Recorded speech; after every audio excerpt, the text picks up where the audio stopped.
श्री गणेशाय नमः। आप सभी भक्तजनों को हमारी तरफ से गणेश चतुर्थी की हार्दिक शुभकामनाएं। जैसा कि आप सभी लोगों को पता है कि माघ महीने के चतुर्थी तिथि को गणेश चतुर्थी मनाया जाता है। माना जाता है कि यह एक संतान के लिए व्रत किया जाता है। जिन स्त्रियों को पुत्र संतान रूपी रत्न के रूप में पैदा हुआ है वो स्त्रियां गणेश चतुर्थी का व्रत करती हैं। अतः मैं आपको गणेश चतुर्थी की संपूर्ण कहानी सुनाने जा रही हूँ।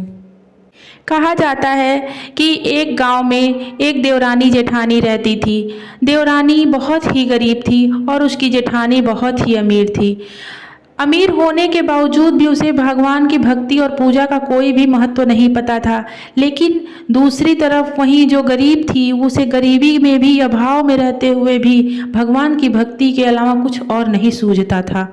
वह रोजाना अपने जेठानी के घर जाती और उसका चूल्हा चौका करती और साथ में कुछ पाती खाने को तो खा लिया करती थी। उसी से उसका गुजारा हो रहा था।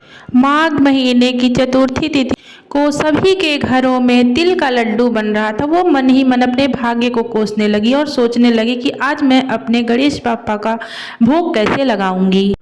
रोजाना की तरह वह अपने जेठानी के घर गई और उस दिन उसकी जेठानी तिल का लड्डू बना रही थी। तिल को भूनने के बाद उसे फटका, उसे फटकने के बाद जो उसकी भूसी गिरी उसको फेंक दिया। उसी फेंकी हुई भूसी को उसकी देवरानी उठा के अपने घर लाई और उसे गुड़ मिलाकर गुड़ का लड्डू बनाया और गणेश भगवान को खाने के लिए रख दिया। घर को साफ सुथरा करके पूजा पाठ करके सो गई और अपने भाग्य को कोसने लगी। तभी रात्रि में श्री गणेश जी उसके सपने में आए और कहे, हे माता, मुझे तुम्हारे हाथ का बना हुआ लड्डू भोग लगाना है। उन्होंने कहा कि आपने जो मुझे दिया है वही तो मैं भोग लगाऊंगी। मेरे पास क्या है जो आपके लायक मैं आपको दे सकती हूँ। इतना कहकर उन्होंने कहा कि जाइए देखिए, मैंने आपके लिए जो भोग रखा है उसे ही आपको खाना पड़ेगा। इतना सुनते ही गणेश भगवान वहाँ पे जाके उसके द्वारा रखे हुए लड्डू को ग्रहण कर तत्पश्चात उन्होंने बोला, हे माता, अब मुझे शौच आई है, मैं कहाँ करूँ। गुस्से में आकर उस गरीब महिला ने कहा कि पूरा घर तो साफ सुथरा ही है, जाओ जहाँ मन करे वहाँ कर लो। श्री गणेश भगवान ने पूरे घर में शौच कर दिया और वो शौच करते ही वो सब सोना चांदी में बदल गए। श्री गणेश भगवान ने बोला, माता, अब मुझे और भी आई। महिला ने झुझला कर बोला, आओ मेरे सर पे ही कर लो।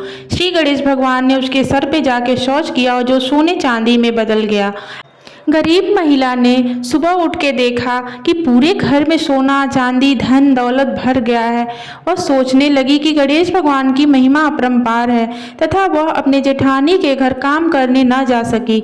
जेठानी के घर पहुंचने पर उसे देर से आने का कारण पूछा। तब उसने कहा कि रात्रि संपूर्ण कहानी बताई।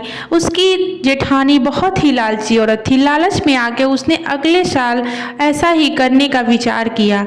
दूसरे साल जब गणेश चतुर्थी आया तो उसकी जेठानी ने भी ऐसा ही किया जैसे उसने किया था। लेकिन गणेश भगवान की महिमा अपरंपार है। जब गणेश भगवान रात्रि में उसके घर पहुंचे तो उसने भी उससे बताया अनुसार वैसा ही किया। फिर गणेश भगवान ने पूरे घर में शौच करके चले गए। सुबह उठ के उसने देखा कि पूरे घर में शौच दुर्गंध आ रहा है तो उसे बहुत ही अफसोस हुआ और उसने जब देवरानी से पूछा कि तुमने तो जैसा बताया था मैंने वैसा ही किया, तो फिर हमारे साथ ऐसा क्यों हुआ। तब देवरानी ने कहा, हम गरीबी के कारण ये सब किए थे जिसका हमें आशीर्वाद के रूप में प्रभु ने दिया। आप लालच के बस ऐसा की जिसका परिणाम आपको ये सब भुगतना पड़ा। इसलिए कहा जाता है कि लालच का परिणाम बहुत ही बुरा होता है।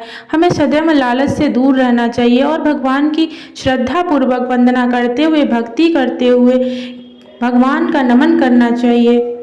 अतः जिस प्रकार गणेश भगवान ने उस गरीब महिला का उद्धार किया उसी तरह से आप सभी भक्तजनों का भी कल्याण हो। गणेश चतुर्थी के व्रत का प्रभाव बहुत ही महत्वपूर्ण है। इसे सदैव प्रेम भक्ति के साथ करना चाहिए। बोलिए श्री गणेश भगवान की जय।